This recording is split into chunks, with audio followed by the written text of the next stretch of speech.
진실한 생활, 이렇게 말씀했습니다. 제목을 진실한 생활을 하겠습니다.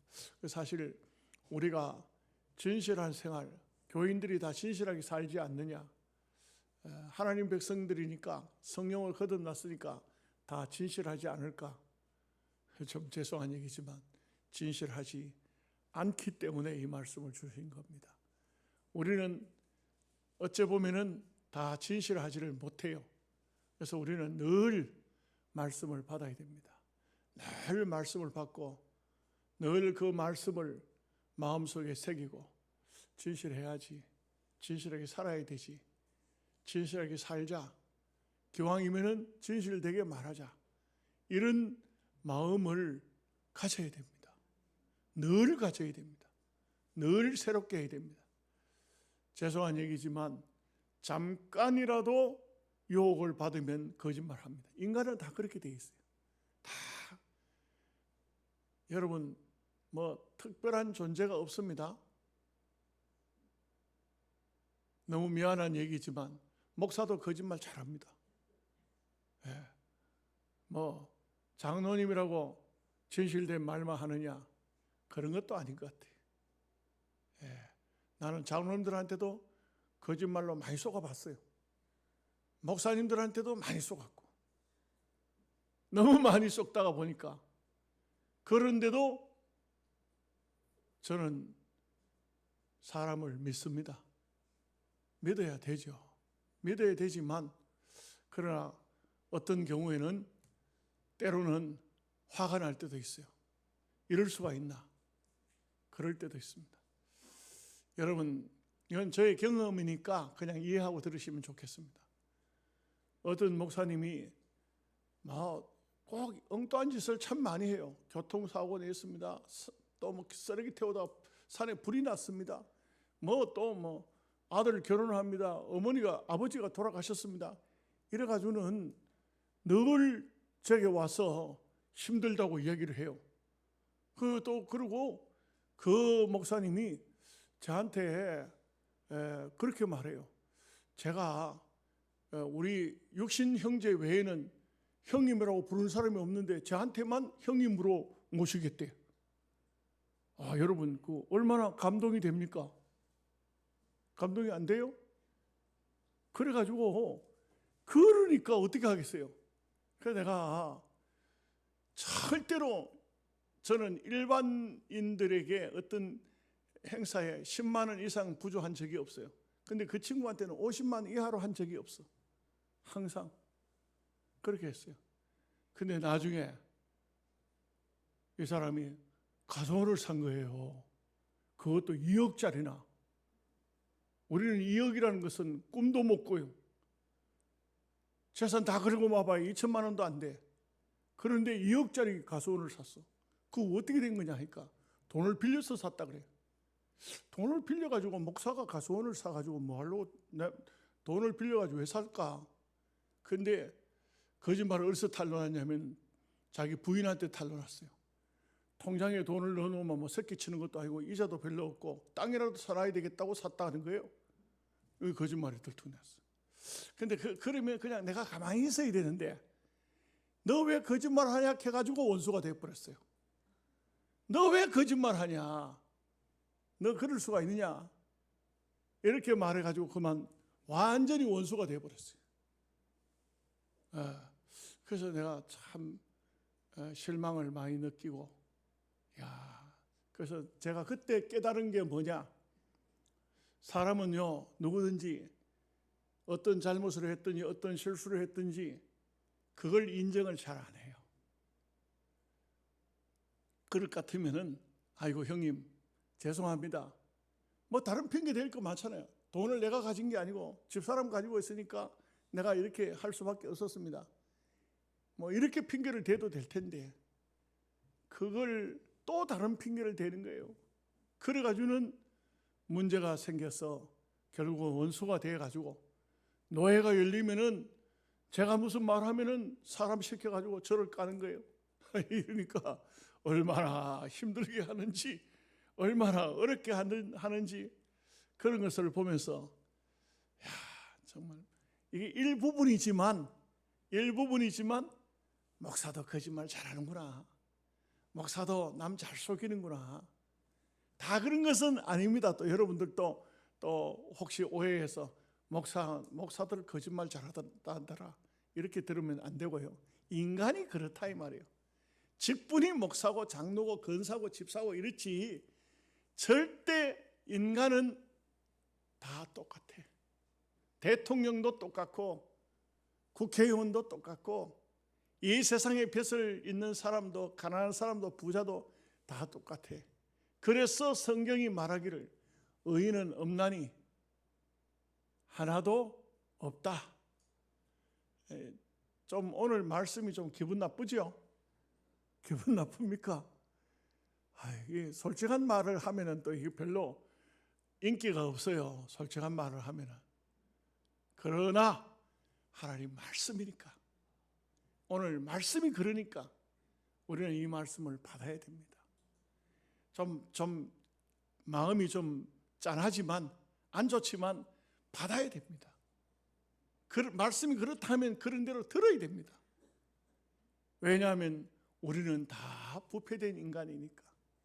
잠시만이라도 그냥 두면 성령의 감동을 받지 않고 말씀을 붙들지 않으면 우리는 다 거짓됐어요.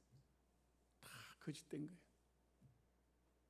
여러분, 오죽하면은 다윗은 이런 말을 했을까요? 세상의 모든 사람이 거짓말장이로다. 다윗도 그렇게 말했어요.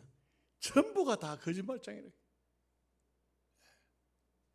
참 인간은 다 저나 여러분이나 마음속에 부패가 다 들어있어요. 그래서 진실된 삶이라는 것은 말씀을 받아야 되고 말씀대로 살고자 해야 되고 그리고 성령이 우리 마음을 붙잡아야 진실된 삶을 살아요. 거짓된 삶을 안 살게 되는 거예요. 그래서 우리는 항상 우리라는 존재는 별게 아니다. 너무 여러분들을 가소평가해도 안 되지만 가대평가도 하지 마십시오. 내만큼 기도하는 사람 있나? 내가 누군데? 내만큼 말씀을 잘 따라 순종한 사람이 있나? 내가 누군데? 그런 가시도 하지 말고 너무 또 그렇다고 해가지고 너무 또 자기를 가소평가해가지고 하나님 죽을 죄인입니다 이래가지고 또 막 교회 오면은 그냥 머리도 들지 못하고 머리를 땅바닥에 쳐박고 그래 사는 것도 하나님은 원치 않아요. 그런 것은 아니에요. 다 우리는 하나님의 자녀이잖아요. 잘못되면 회개하고 또 잘한 것 있으면 또 좀 뽐내기도 하고. 여러분 자녀들 키워보면 어때요? 자녀들 키워보면요 희한한 애들이 있어. 엄마가 말하죠. 내가 시장 보고 올 동안에 집 어지럽히지 말고 장난치지 말고 공부 열심히 해. 숙제 잘하고. 엄마 갔어. 엄마 없다 놀자. 막 집안 막 온 사방 막 완전 엉망으로 해놓고 엄마가 왔는데 시장 방문이고 들때 엄마 뭐 맛있는 거 사왔어? 맛있는 건 내가 다 먹을 거야. 여러분 자녀들은 안 그렇던가 보죠? 안 그런가 보죠? 우리 아이들은 이제 다 컸습니다만 옛날에 보면 엄마가 뭘 이렇게 하면요 애가 뭐라 하냐면 이거 내 혼자 다 먹을 거야. 그러면 엄마가 그래요. 아니까 니 다 먹어. 한 2개쯤 먹고 안 먹어. 왜? 혼자 다 먹는다고 했지만 다 못 먹어요. 다 사람은 그런 거예요.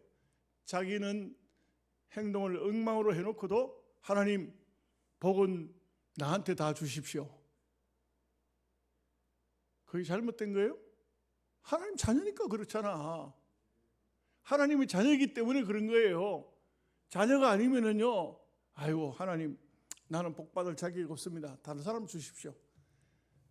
여러분 그럽니까? 양심이 너무 고와서 하나님 난 천국 못 들어갈 것 같아요. 아무래도 나는 죄를 많이 지어서 하나님 다른 사람 천당 보내시고 그런 사람이 있습니까? 그렇지 않죠. 우리가 하나님의 자녀이기 때문에 우리는 비록 아담의 피를 받아서 부패한 잔재가 우리 속에 있어서 우리가 부패하고 거짓됐을지라도 그럴지라도 회개하고 잘못된 것은 고치고 또 노력하고 또 실수해도 또 일어나고 그렇게 해서 결국은 어디까지 가야 됩니까? 그리스도의 장성한 분량에까지 가야 됩니다. 거기까지 도달해야 됩니다. 그게 우리 목표입니다. 죽는 날까지 못 갔다 할지라도 목표는 그렇게 정하고 가야 되는 겁니다. 예수님을 닮자. 예수님의 모습을 우리가 갖추자.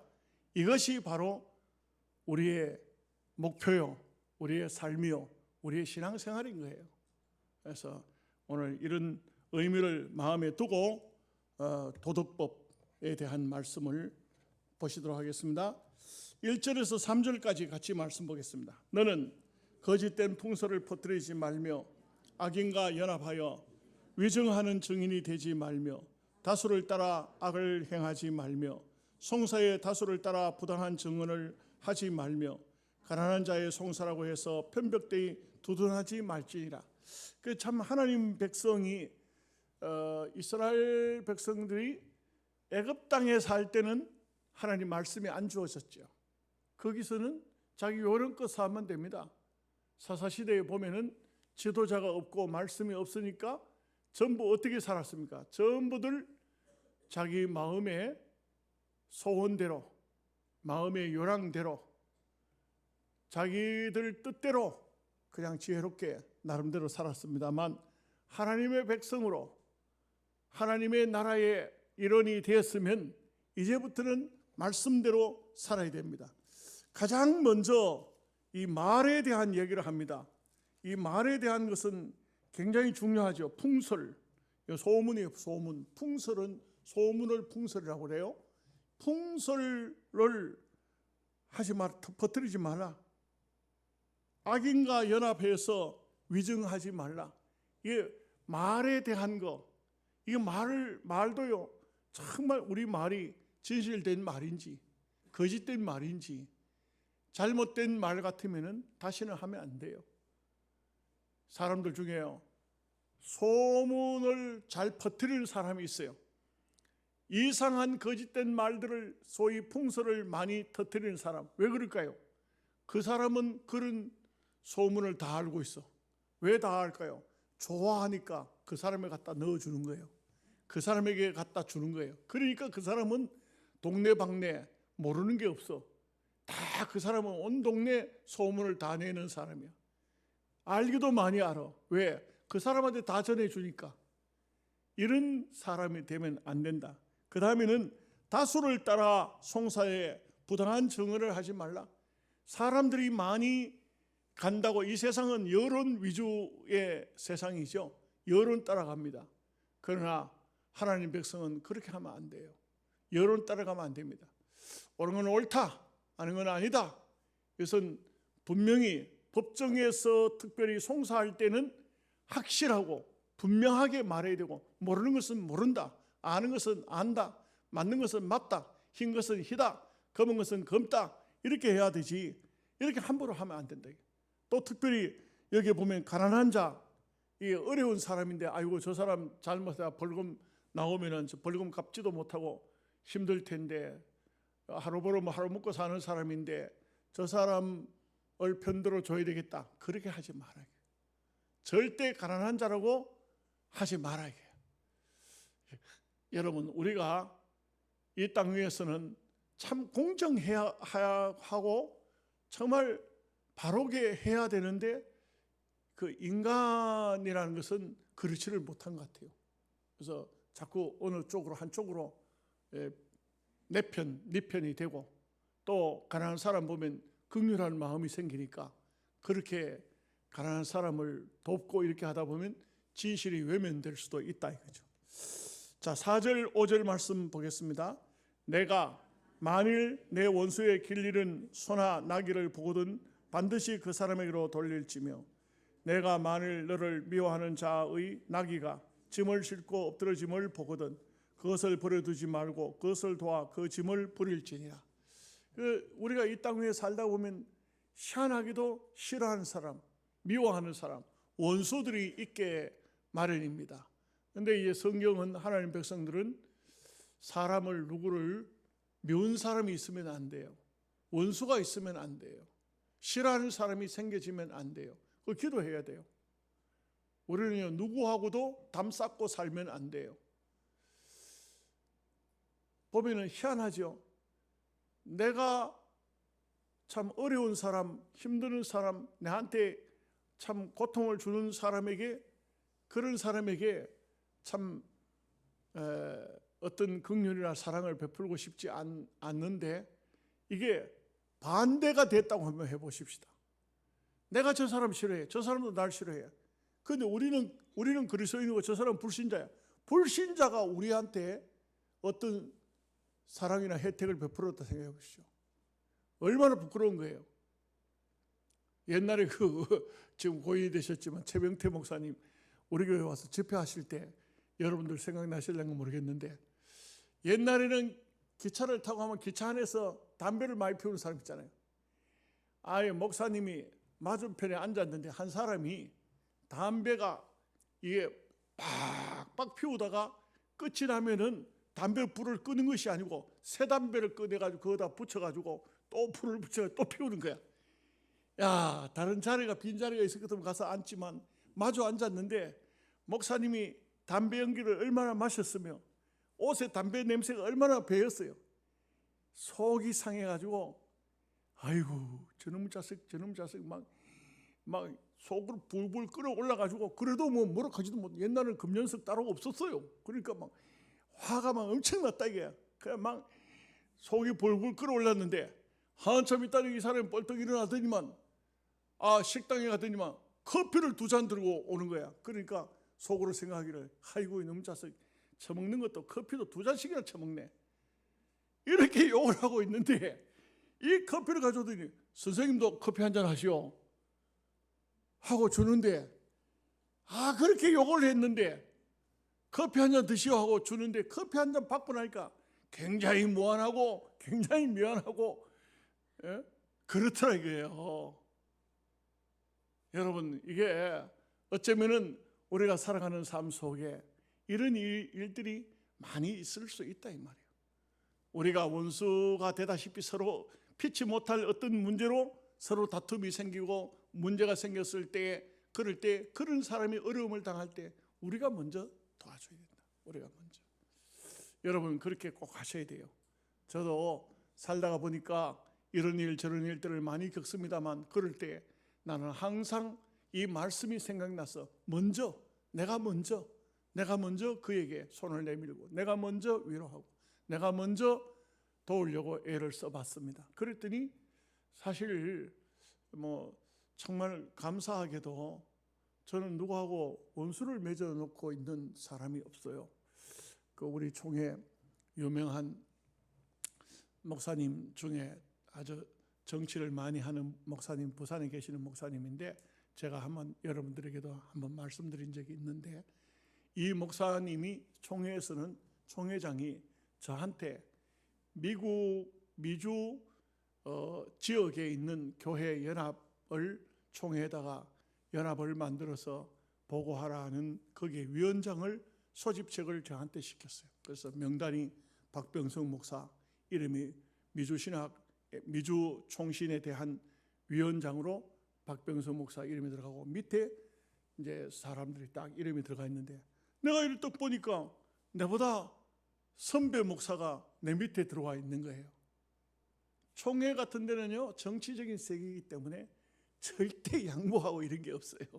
절대 그런 양보하는 게 없어요. 그런데 제가 모임을 가졌을 때 총회장님, 내가 후배가 돼가지고 선배를 내 밑에다가 이렇게 명단에 넣는 게 바람직하지 않은 것 같으니까 이거 우리 선배 목사님하고 명단을 좀 바꿨으면 좋겠습니다. 이렇게 했더니 총회장이 하시는 얘기가, 내가 총회에 수년 동안 다녀봤지만 박 목사님처럼 그렇게 말하는 분은 한 번도 들어본 적이 없다 그래요. 그래서 명단을 바꿔줬어요. 그분이 위원장이 됐어요. 이제 그런데 이분하고 어떤 모임을 가졌는데 이분이 사회를 봐요. 사회를 보는데 갑자기 이런 말 하는 게, 사람들 쭉 소개하다가 말고 우리 총회에 안티가 없는 목사님 한 분이 있는데 오늘 여러분께 소개합니다. 난 안티가 없는 목사님이라. 그런데 내가 이제 누굴까 둘러봤어요. 둘러봤는데 갑자기 박병석 목사라는 거예요. 나를 소개하는데 총회에서 안티가 없는 목사라고 소개를 해요. 난 사실 그게 참 마음에, 그 말씀이, 그분의 이야기가 마음에 와닿더라고요. 제가 누구하고도 원수를 맺으려고 하지 않고 어떤 사람이든 간에 제가 솔선수범 먼저 대접하려고 애를 쓰고 이랬던 것이 외부적으로 보이기를 안티가 없는, 서로 욕하지 않고 서로 미워하지 않는 그런 사람이 되려고 마음먹고 있었는데 다른 사람들이 그렇게 소개를 해주니까 고맙더라고요. 여러분은 어떻습니까? 여러분의 안티가 있습니까? 안티가 없는 사람이 되시기 바랍니다. 원수도 사랑하시기를 주님의 이름으로 축복합니다. 자, 다음 6절 7절 말씀 같이 보겠습니다. 너는 가난한 자의 송사라고 정의를 굽게 하지 말며 거짓 일을 멀리하며 무죄한 자와 의로운 자를 죽이지 말라. 나는 악인을 의롭다 하지 아니하겠노라. 그래서 이 말씀은 앞에도 가난한 자의 송사에 대한 말씀이 조금 나왔습니다만 또한 거짓된 일을 멀리하라. 무죄한 자를, 의로운 자를 죽이는 일에 앞장서지 말라. 이건 당연한 일입니다. 우리가 볼 때 의인에게 표를 줘야 되지 악인에게 표를 주는 것은 마땅치 않습니다. 그래서 우리는 항상 의인의 편에, 여러분들의 개인적으로 가족이다, 자녀다, 또 부모다, 형제다, 일가다 이런다고 해서 거기에 어떤 표를 주지 말고 의로운 사람이 누군가, 누가 더 의로운가. 정치할 때 보면 그런 말 많이 해요. 이번에 대통령을 뽑는 데는 누가 의로운 거가 아니고 누가 더 나쁜 사람인가. 이제 때로 정치하는 사람들이 보면은 유권자들 입장에서 보면은 다 좀 어폐가 있으면 말에 어폐가 있습니다만 그놈이나 똑같더라고요. 그런데 누가 더 악한 사람인가, 덜 악한 사람을 뽑아야 된다, 이런 말들이 있듯이 하나님은 악인들의 편이 아니다. 하나님은 악한 자의 편이 되지 아니하신다. 이것을 말하고 있습니다. 자, 8절 9절 말씀 봅니다. 너는 뇌물을 받지 말라. 뇌물은 밝은 자의 눈을 어둡게 하고 어려운 자의 말을 굽게 하느니라. 너는 이방 나그네를 압제하지 말라. 너희가 애굽 땅에서 나그네 되었은즉 나그네의 사정을 아느니라. 뇌물 문제, 어디까지가 뇌물일까요? 어디까지가 뇌물일까요? 우리가 가끔 큰 문제가 생겼을 때, 이럴 때에 이게 재판관에게는 어떤 뇌물이든지 선물이든지 하지 말아야 돼요. 하면 안 돼요. 저도 참 느낀 게, 노회장을 경안로에서 오래 하다가 보니까 어떤 교회에 문제가 생겼을 때 그때 우리 총회에 가장 연세가 높은 목사님 한 분이, 이분이 한쪽에 변호인으로 내려와요. 근데 그분의 소문을 제가 다 알고 있어요. 저도 그분한테 많이 당하기도 했어요. 정말 힘들게 하더라고요. 사람을 너무 힘들게 하더라고요. 이분은 이언령 비언령이에요. 어느 쪽에 가서 변호를 맡든 간에 그 사람은 어려운 사람이 돼요. 이 사람은 무조건 상대편은 완전히 깎아내려서 엄청나게 힘들게 하는 분이에요. 그래서 이분이 들어가면은 절대 재판이 빨리 끝나지를 않아요. 왜냐하면 상대를 갖다가 아주 악한 사람으로 만들기 때문에 엄청나게 재판이 어려워져요. 그래서 그분한테 제가 식사를 사드리고 호텔을 잡아드릴 테니까 제발 우리 노회에서는 어려움도록 하지 마십시오. 이랬더니 이미 호텔을 누가 잡아줬고 다 식사 대접하는 걸로 됐다고 하길래 여비를 드렸어요. 보통 사람들 같은 경우에 여비를 주면 그렇게 좀 넉넉하게 안 주는데 조금 노예에서 줄 수 있지만 이분한테 좀 넉넉하게 줬어요. 그런데 이분이 오히려 나를 뇌물을 줬다고 신문에, 자기가 신문사를 하니까 신문에다가 막 크게 광고를 내놨어. 내가 얼마나 어려움을 당했는지 몰라요. 정말 내가 하도 기가 막혔어. 연세도 많고 하기 때문에. 노예하는데 그분이 왔어요. 아니 형님, 나이를 많지만 뭐 3초를 가겠어요, 뭐라 하겠어요. 형님, 왜 이런 짓을 하십니까? 돈 도로 가져왔다고 내한테 받은 돈 도로 돌려주려고. 내가 돈이 문제가 아니고 어떻게 사람이 이럴 수가 있느냐, 어떻게 이럴 수가 있느냐. 그래서 어떤 송사가 걸릴 때는 이걸 좀 잘 해결하게 해달라고 거기에 붙은 어떤 변호한 이런 사람들에게, 그런 사람에게도 여비를 줘서는 안 되는구나. 어떤 것을 밥이라도 사줘서는 안 되는구나. 이게 인간들이 전부 다 자기 나름대로 자기 필요한 대로 활용하기 때문에 그래요. 나중에요, 문제가 생겼어. 문제가 생긴 게 뭐냐면, 저를 고소했는데 저는 혐의가 없음으로 끝이 났어요. 혐의가 없다는 거예요. 혐의가 없다. 뇌물을 줄 이유가 없다는 게, 뇌물이 될 수가 없다는 게, 그래 혐의가 없다 끝난. 그런데 정작 받은 그 사람은 걸리는 거야. 왜? 본인 입으로 뇌물이라 했으니까. 본인 입으로 뇌물을 했으니까 문제가 된 거예요. 그래서 나중에는요, 몸이 달아가지고 저한테 전화 와가지고, 박 목사 뇌물 아니지? 뇌물 아니지? 자기가 뇌물을 켜놓고 내가 왜 뇌물을 주겠습니까?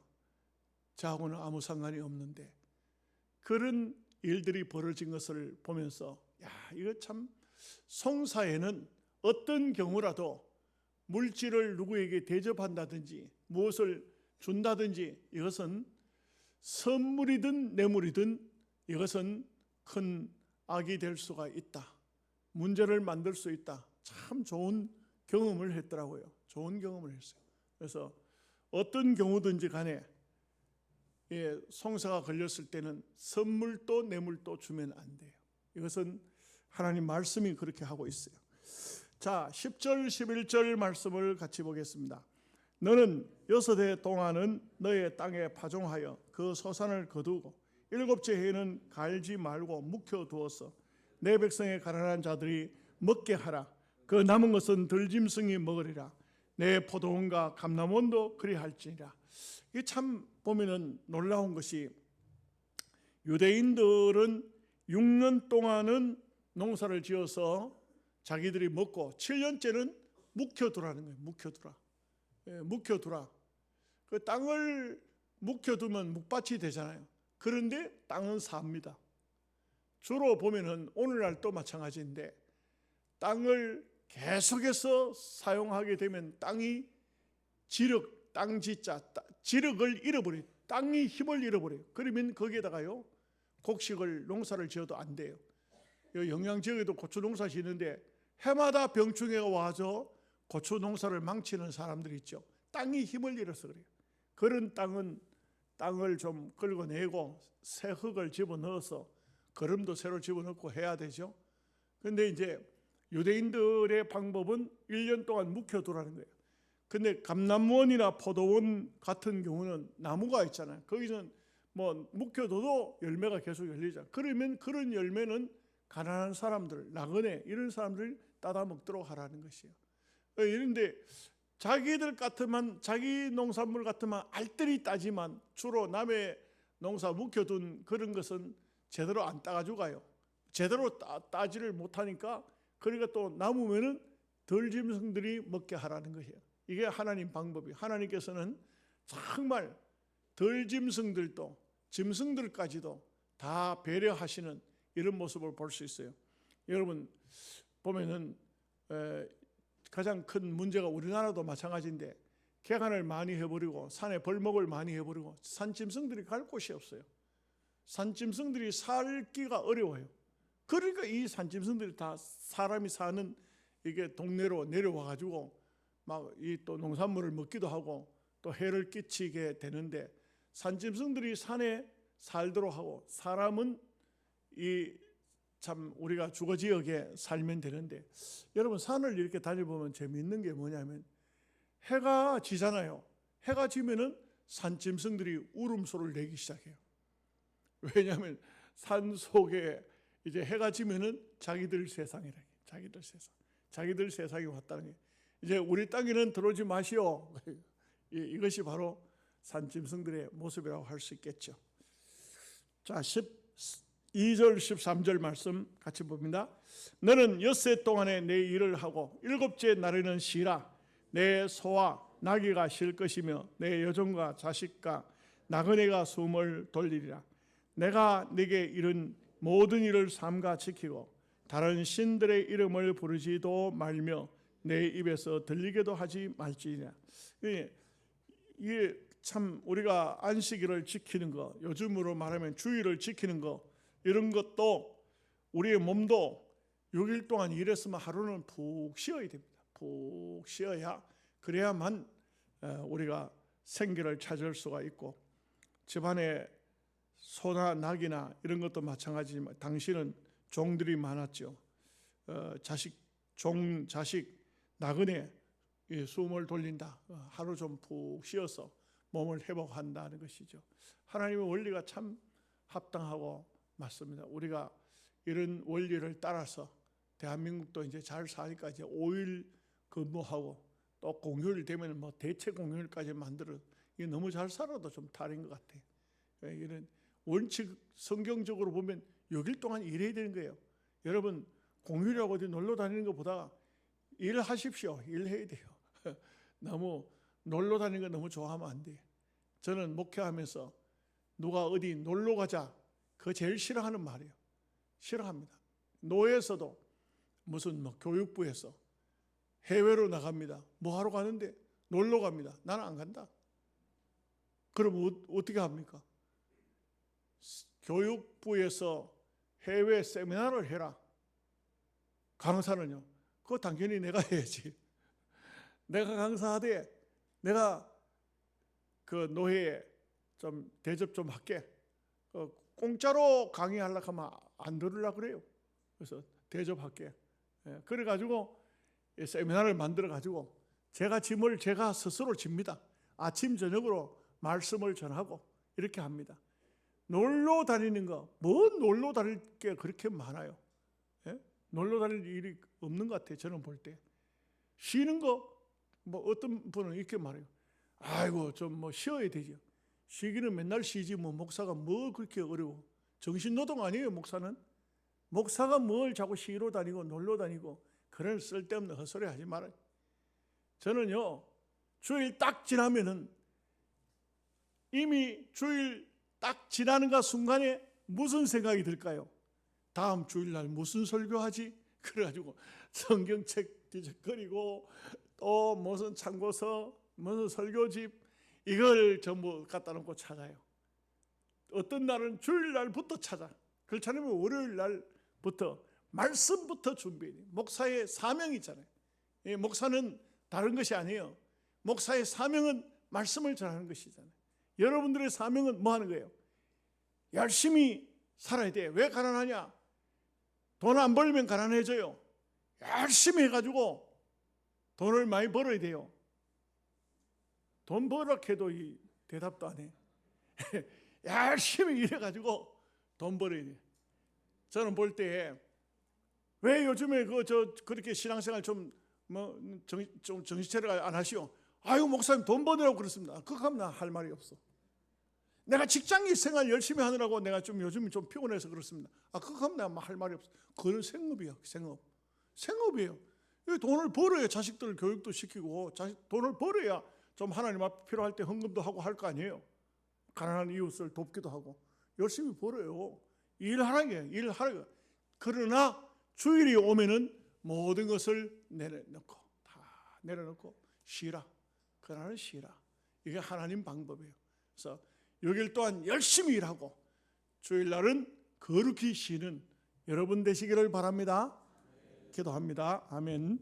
하나님 아버지 감사합니다. 우리가 하나님 백성으로